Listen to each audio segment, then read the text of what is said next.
إن الحمد لله نحمده ونستعينه ونستغفره ونتوب إليه ونعوذ بالله من شرور أنفسنا وسيئات أعمالنا من يهده الله فلا مضل له ومن يضلل فلا هادي له أشهد أن لا إله إلا الله وحده لا شريك له وأشهد أن محمدا عبده ورسوله صلى الله عليه وعلى آله وأصحابه ومن تبعهم بإحسان إلى يوم الدين.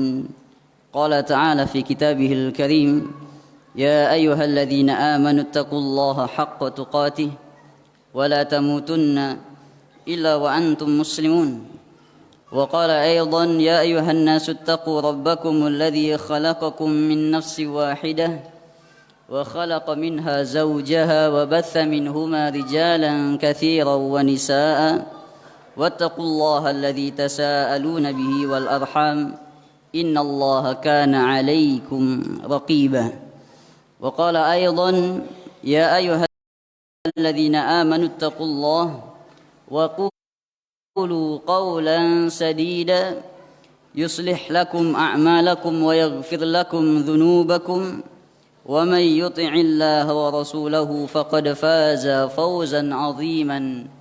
أما بعد فإن أحسن الكلام كلام الله وخير الهدي هدي محمد صلى الله عليه وسلم وشر الأمور محدثاتها فإن كل محدثة بدعة وكل بدعة ضلالة وكل ضلالة في النار.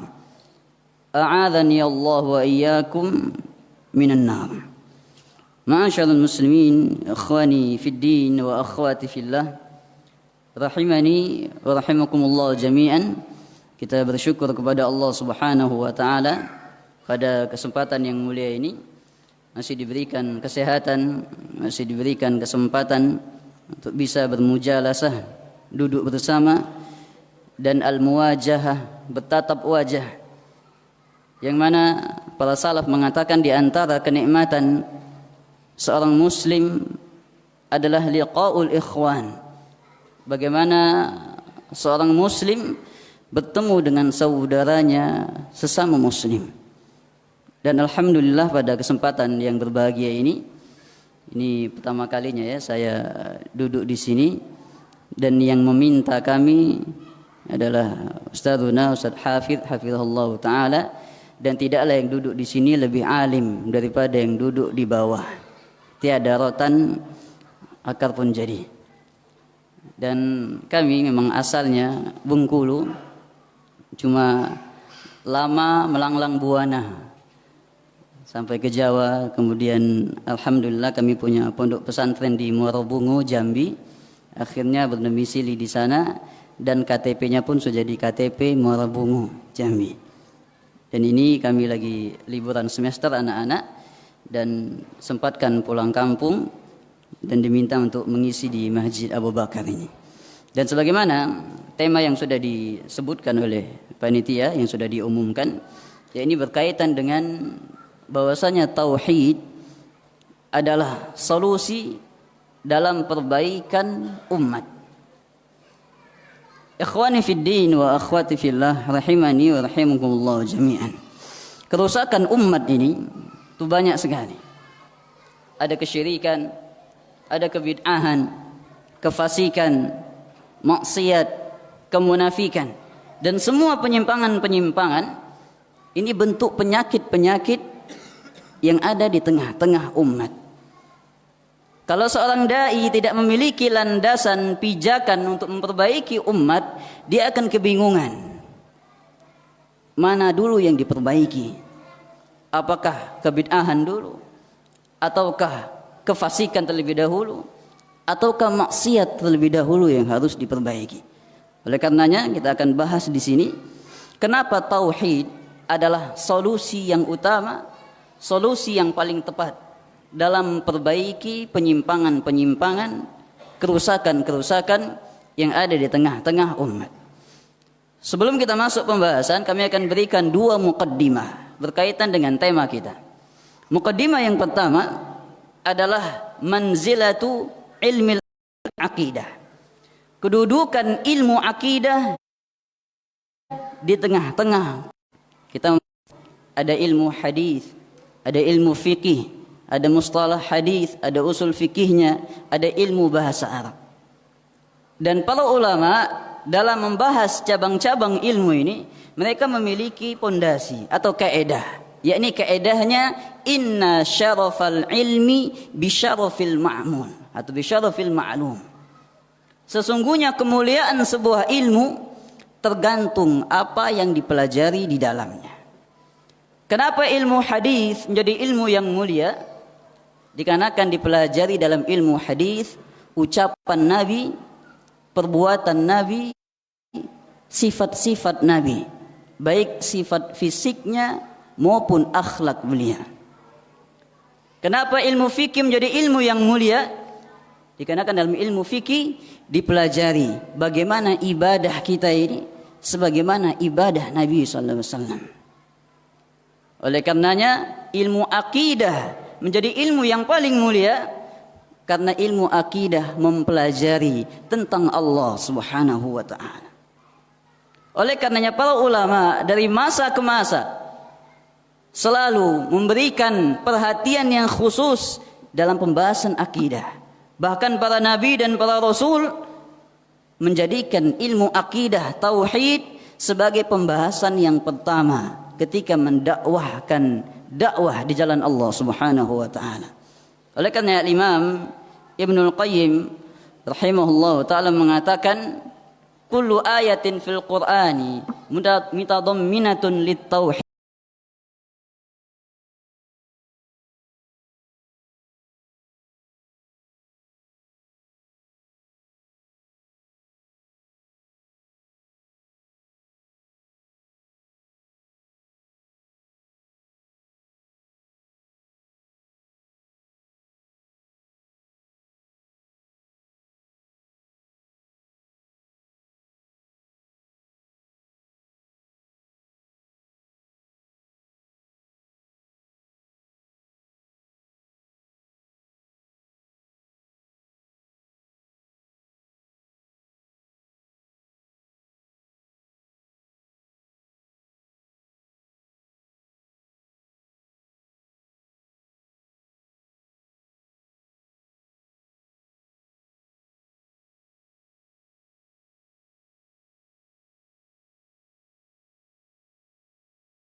Kualitas Ahlussunnah dikarenakan mereka mulai menyisihkan, meninggalkan pembahasan akidah. Padahal akidah ini solusi yang utama dan pertama dalam memperbaiki umat dari semua jenis kerusakan-kerusakan yang nanti kita akan sebutkan pembahasannya. Ikhwani fid din wa akhwati fillah rahimakumullah. Mukadimah yang kedua berkaitan dengan pembahasan kita, bahwasanya tauhid adalah dakwah seluruh nabi dan rasul.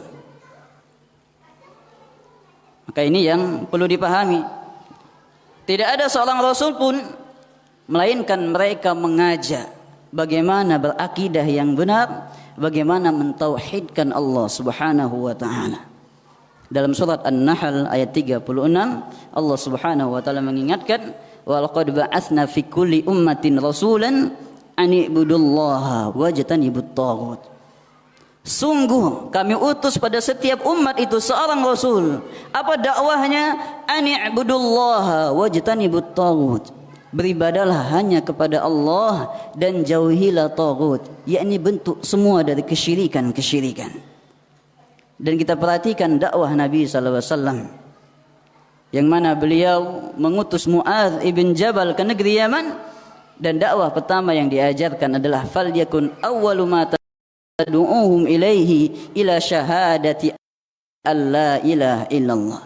Wahai Mu'adz, engkau akan mendatangi sebuah kaum dari ahli kitab, jadikan dakwah pertamamu mengajak kepada kalimat la ilaha illallah. Maka ini di antara mukaddimah. Oleh karenanya ketika fase Mekah, Nabi SAW berdakwah 13 tahun. 10 tahun yang pertama beliau fokus berdakwah tauhid, menanamkan akidah yang benar di tengah-tengah sahabat radhiyallahu anhum. Baru tahun ke-11 turun perintah salat. Jadi beliau 10 tahun di awal-awal fase Mekah itu fokus mendakwahkan tauhid dan akidah. Oleh karena kalau kita lihat ayat-ayat dari ayat-ayat Makkiyah, tema yang dibahas itu 4. Yang pertama adalah tema berkaitan dengan akidah, dengan tauhid. Ini ayat-ayat Makkiyah. Tema pertamanya akidah, tauhid. Tema yang kedua dibahas dalam ayat-ayat Makkiyah adalah pembahasan tentang hari kiamat dan hari kebangkitan serta hari pembalasan. Ini tema dalam ayat-ayat Makkiyah. Yang ketiga dibahas dalam surat-surat Makkiyah itu adalah tentang kebenaran Nabi seorang Rasul. Jadi ayat-ayat di situ menegaskan bahwa Nabi Muhammad SAW adalah benar-benar seorang Nabi dan seorang Rasul. Dan tema yang keempat yang dibahas di dalam surat-surat Makkiyah atau ayat-ayat Makkiyah adalah i'jazul Quran, tentang keistimewaan Al-Quran. Maka ini pembahasan-pembahasan dari pembahasan akidah yang ditekankan dalam ayat-ayat Makkiyah. Oleh karena Syekh Ibnu Utsaimin rahimahullah ta'ala menegaskan bahwasanya hikmah diutusnya para nabi dan para rasul itu ada 6, kata beliau. Yang pertama adalah ta'limut tauhid, mengajarkan ilmu tauhid. Setiap nabi dan rasul diutus, termasuk Nabi Muhammad SAW, ketika diutus hikmah pertama kali adalah ta'limut tauhid, mengajarkan ilmu tauhid. Kemudian hikmah yang kedua, beliau diutus mubasysyirin wa mundzirin, memberikan kabar gembira dan memberikan peringatan di tengah-tengah umat. Ada targhib, ada tarhib, ada anjuran melakukan kebaikan dan balasan yang disebutkan, ada ancaman dari melakukan kejelekan dan balasan yang disebutkan. Ini hikmah diutusnya Nabi dan Rasul yang kedua. Kemudian yang ketiga adalah untuk iqamatul hujjah, menegakkan hujjah di tengah-tengah umat, sehingga tidak ada alasan dari kaum muslimin setelah diutusnya Nabi dan Rasul, tidak ada alasan bagi mereka tidak tahu perkara-perkara inti dalam pembahasan agama. Terkhusus tidak ada alasan bagi mereka untuk jahil dari perkara-perkara akidah yang Nabi SAW ajarkan. Ini sebagaimana dalam sebuah ayat dalam surat An-Nisa, Allah Subhanahu wa taala firman, rusulan mubasysyirin wa mundzirin li'alla yakuna lin-nasi 'ala Allahi hujjatun ba'da ar-rusul. Para rasul diutus memberikan peringatan, memberikan kabar gembira supaya menjadi penegak hujjah di tengah-tengah manusia, dan manusia tidak punya alasan lagi di hadapan Allah Subhanahu wa taala. Ini hikmah yang ketiga. Hikmah yang keempat adalah ta'limu kaifiyatil ibadah, untuk mengajarkan cara ibadah. Sehingga kalau Nabi sudah diutus ke tengah-tengah umat ini, beliau ajarkan semua cara ibadah, maka tak perlu ditambah-tambah ibadahnya. Karena beliau diutus ke tengah-tengah kita untuk mengajarkan cara ibadah. Kalau kita punya inovasi sendiri, maka untuk apa Nabi SAW diutus ke tengah-tengah kita? Oleh karena Nabi SAW dalam riwayat Jabir radhiyallahu anhu, beliau pernah salat di atas mimbar. Ketika berdiri di atas mimbar, ketika sujud beliau turun ke bawah. Kemudian di akhir hadis Nabi SAW mengatakan, "Sallu kama ra'aitumuni usalli." Salatlah kalian sebagaimana kalian melihat diriku salat. Demikian dalam manasik haji. Beliau SAW mengatakan, "Khudhu anni manasikakum." Ambillah dariku manasik haji kalian. Jangan buat sendiri. Maka ini hikmah Nabi SAW diutus ke tengah-tengah umat ini. Hikmah yang kelima adalah rahmatan lil alamin. Untuk menebarkan rahmat bagi semesta alam. Rahmat Nabi SAW ini tidak hanya mencakup sesama manusia atau sesama hamba. Tapi rahmat Nabi ini mencakup rahmat kepada hewan-hewan, kepada bangsa manusia, kepada bangsa jin sekalipun. Nabi SAW rahmat kepada bangsa jin. Oleh karena Nabi SAW melarang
menghadapi umat memiliki penyakit suka dengan sesama jenis. Nabi siapa ini? Nabi Lut alaihissalam. Dalam dua surat, dua ayat yang berbeda, Nabi Lut mengatakan kepada kaumnya di surah Al-A'raf disebutkan, "Innakum lata'tuna rijala syahwatan min dunin nisa bal antum qaumun musrifun." Kalian mendatangi laki-laki dengan syahwat, bukan wanita. Kalian kaum yang melampaui batas. Dalam surah An-Naml disebutkan juga, "Innakum lata'tuna rijala syahwatan min dunin nisa innakum antum bal antum qaumun tajhalun." Apakah kalian mendatangi laki-laki dengan syahwat bukan perempuan? Sesungguhnya kalian adalah kaum yang sangat jahil, sangat bodoh. Ini kemungkaran di tengah kaum Nabi Lut alaihissalam. Ada seorang nabi menghadapi kemungkaran di tengah kaumnya, yakni kaum yang suka mengurangi timbangan. Nabi siapa ini? Nabi yang mendapati kaumnya suka curang, timbangannya di setel-setel. Nabi siapa ini? Nabi Syuaib alaihissalam. kaum Madian, kerusakan yang paling menonjol di tengah-tengah mereka, suka mengurangi timbangan.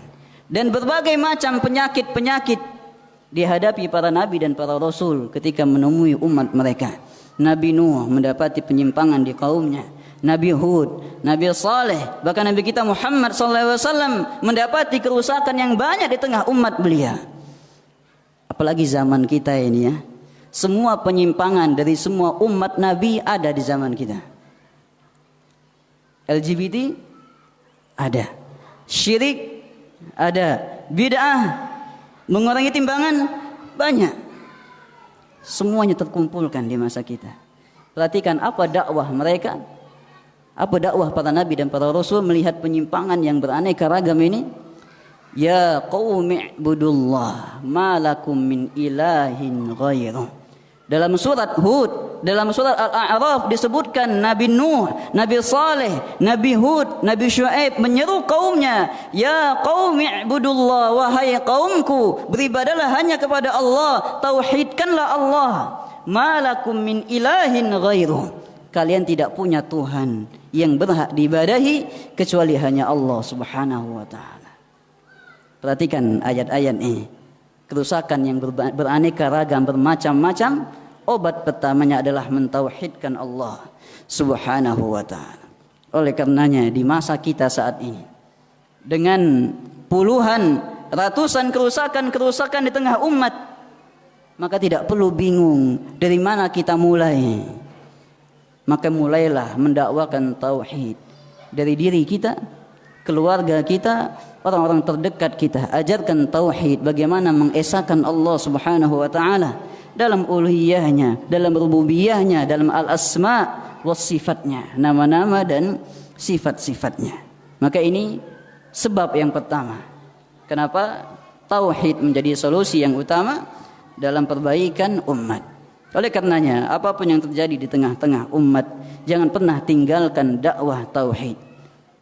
Kalau terasa kurang pembahasan akidah, minta dengan ustadznya, Ustadz kami mohon ajari kami pembahasan akidah secara tertib, kitab ini dan ini. Minta. Kita akan sebutkan nanti bagaimana pentingnya, pengaruhnya pembahasan akidah tauhid ini di tengah-tengah para sahabat radhiyallahu taala anhum. Orang-orang yang awalnya musyrikin, yang paling benci dengan Nabi sallallahu alaihi wasallam, menjadi orang yang sangat kokoh langkahnya, sangat kuat langkahnya dalam membela Nabi sallallahu alaihi wasallam. Maka ini sebab yang pertama kenapa tauhid solusi dalam perbaikan umat. Kemudian sebab yang kedua, mengapa tauhid menjadi solusi dalam perbaikan umat? Dikarenakan tauhid atau akidah yang benar akan melahirkan tawakal yang kuat dan mendatangkan pertolongan.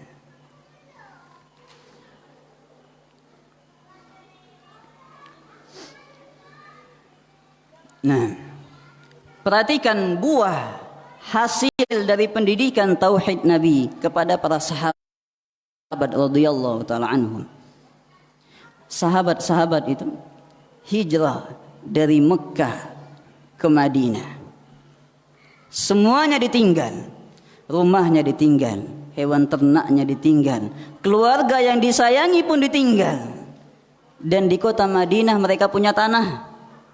Enggak punya. Kalau kita kan hijrah sudah siap, bangun dulu rumah di situ baru pindah.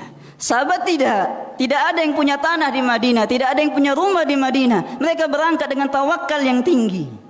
Kenapa bisa bertawakal? Ini hasil pendidikan tauhid Nabi SAW. Mereka tidak membawa harta benda karena mereka berangkat diam-diam. Ada yang berangkat tengah malam, ada yang berangkat sebelum subuh. Kecuali Umar ibn al-Khattab radhiyallahu anhu.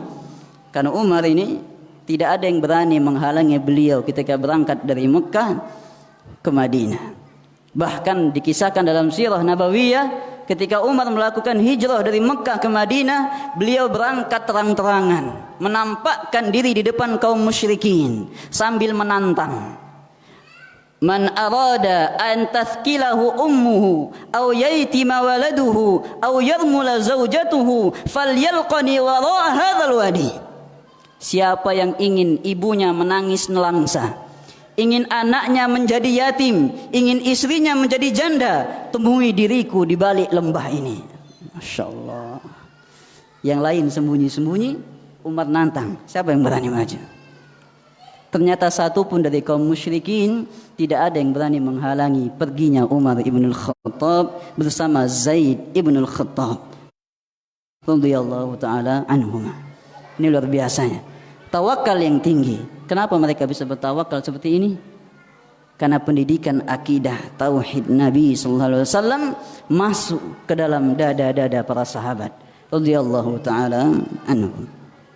Demikian kisah ketika di Madinah terjadi sebuah peperangan di tahun keempat dan tahun kelima Hijriyah, namanya perang Ahzab, perang Khandaq. Ketika kaum musyrikin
dikarenakan tokoh mereka mengatakan surat Al-Anbiya, harriquhu wansuru alihatakum in kuntum fa'ilin. Bakarlah Ibrahim, tolonglah Tuhan-Tuhan kalian kalau kalian ingin melakukan.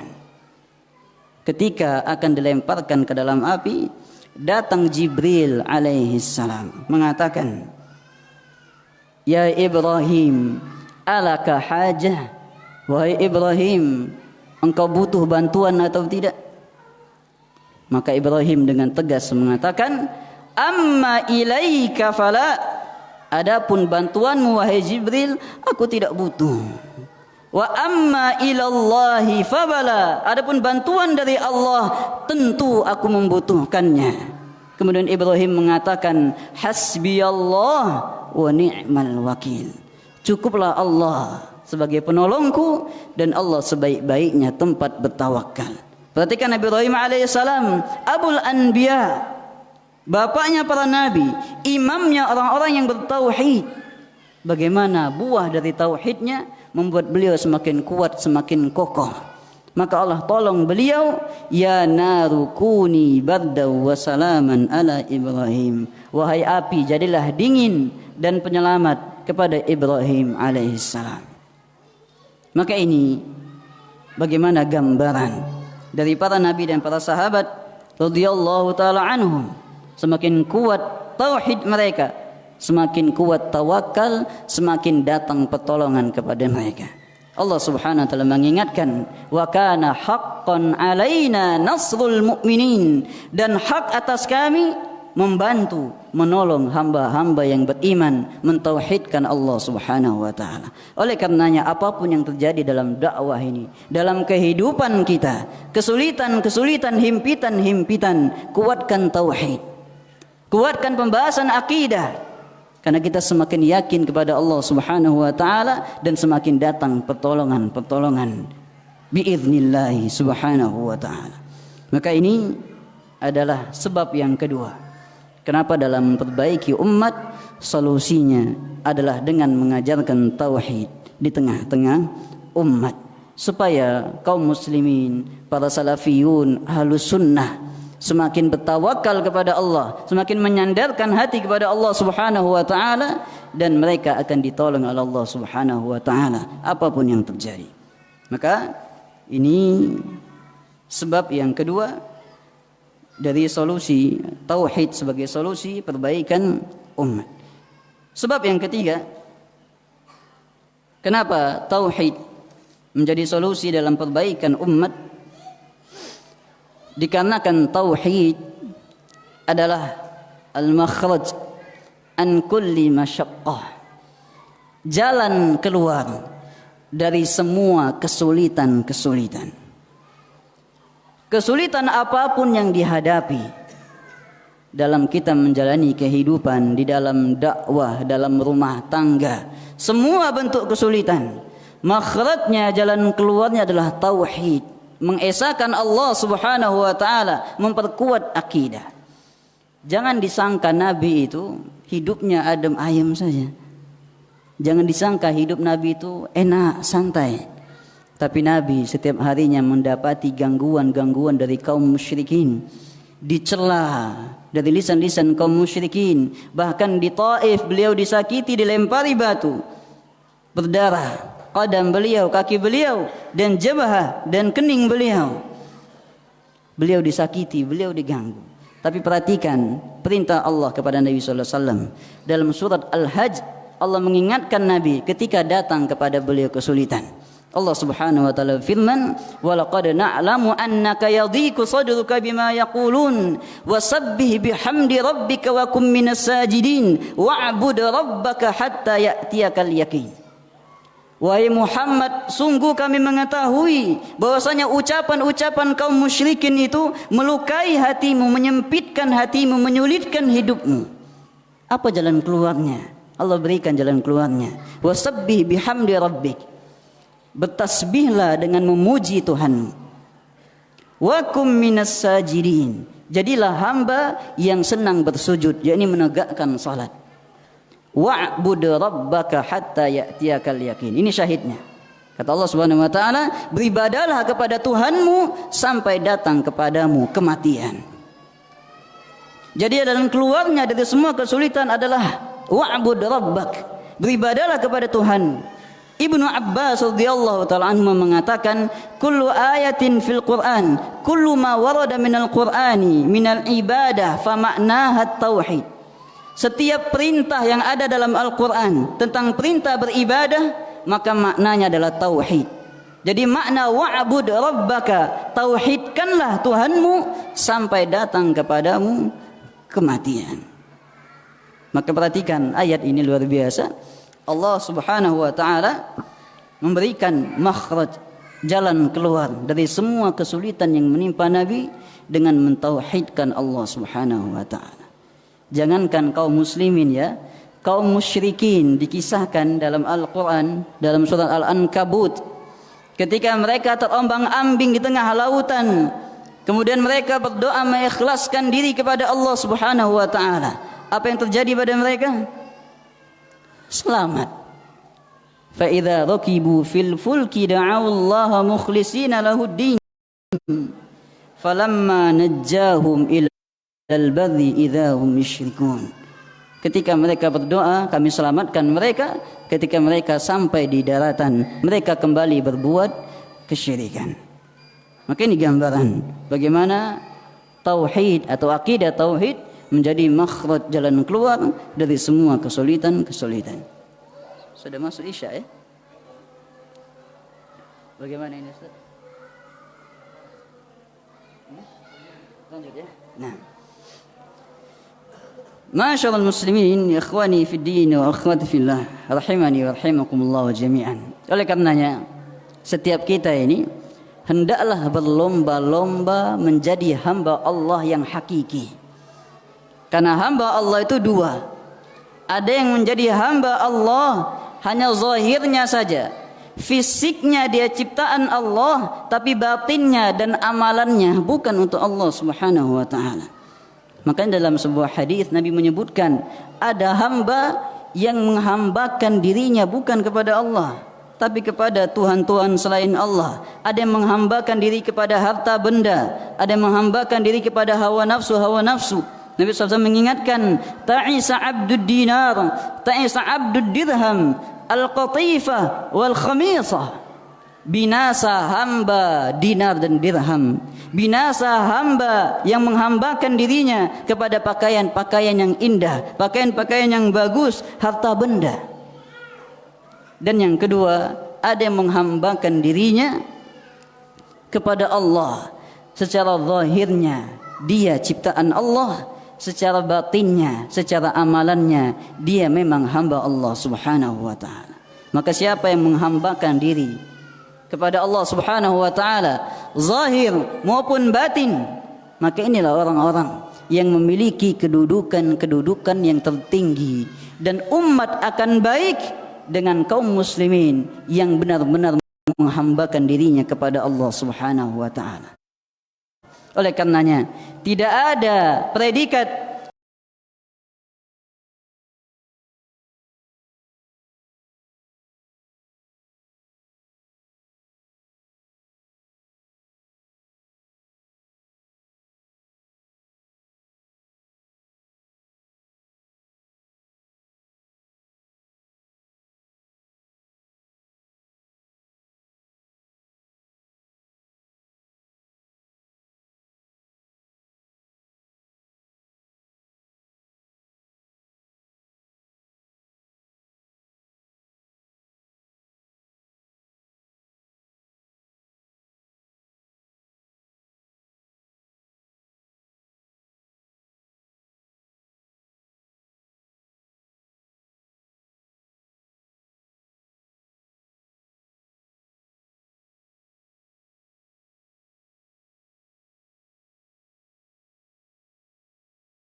kitab, aku menegakkan salat, aku membayar zakat, dan aku dijadikan membawa keberkahan dimanapun diriku berada selama aku hidup.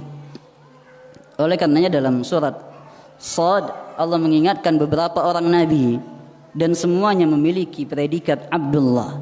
Nabi Daud alaihissalam, Allah mengingatkan, wadhkur abdana Daud, ingatlah hamba kami Daud alaihissalam. Wadhkur abdana Ayyub, ingatlah hamba kami Ayyub alaihissalam.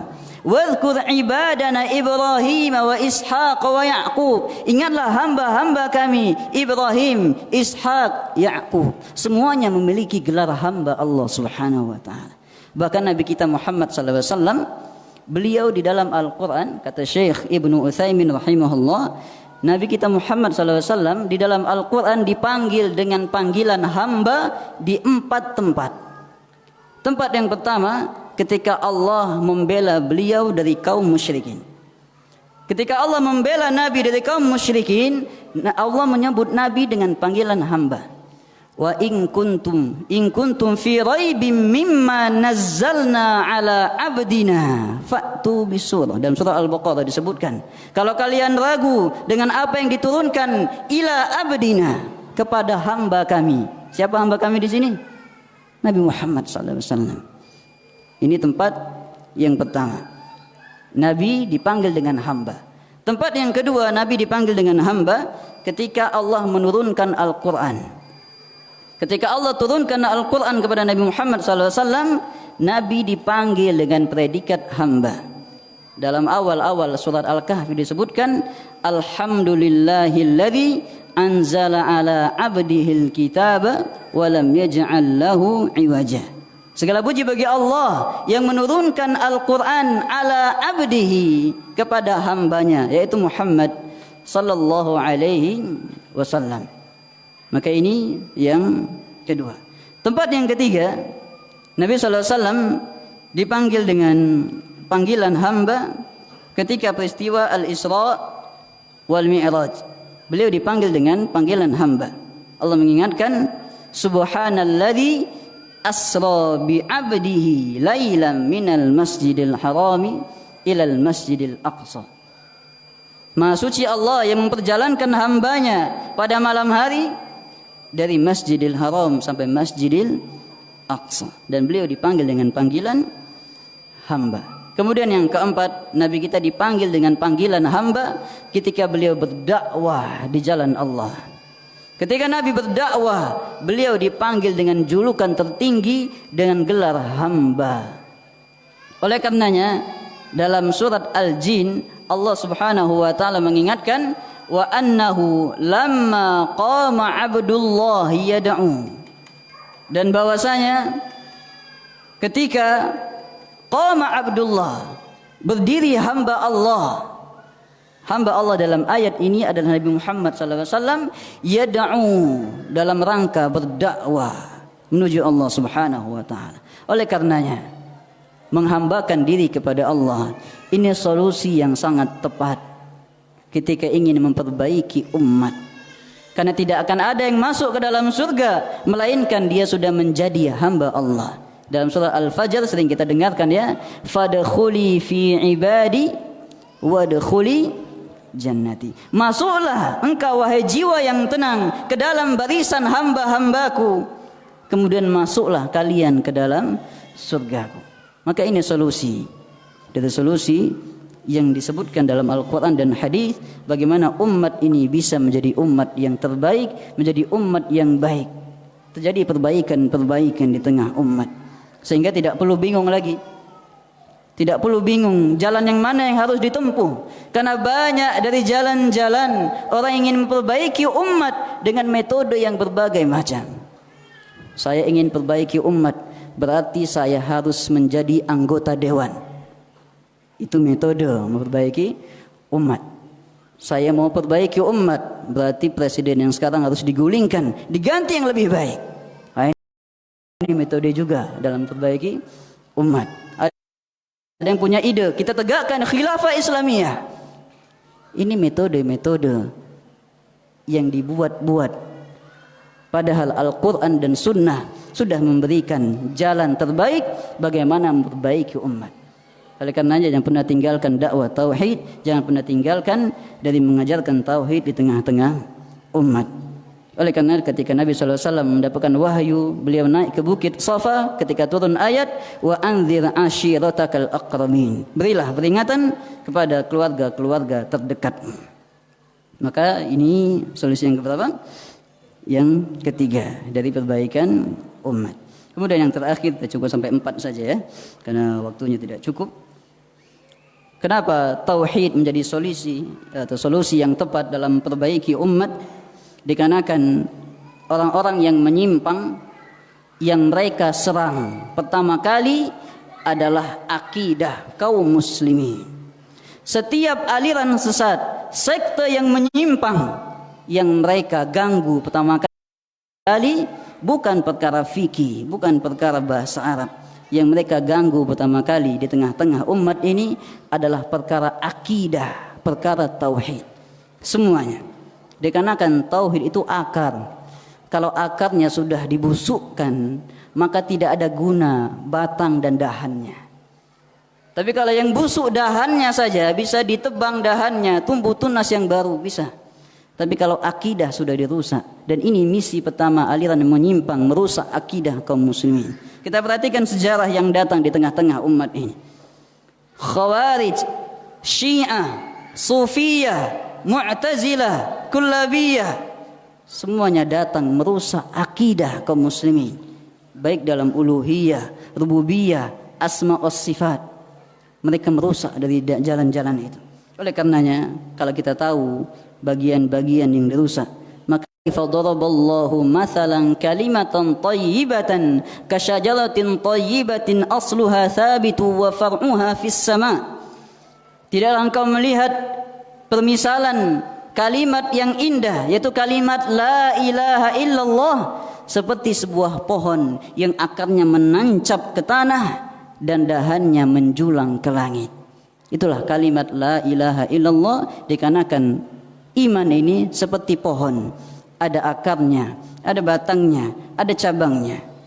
Oleh karena Nabi SAW mengingatkan, al-iman, iman itu ada 73 sampai 79 cabang atau 63 sampai 69 cabang. Fa'alaha, cabang iman yang paling tinggi, qaulu la ilaha illallah, ucapan la ilaha illallah. Oleh karenanya maka ini sebab-sebab kenapa tauhid, pembahasan akidah adalah pembahasan yang sangat penting, kita perlu menggali lebih dalam.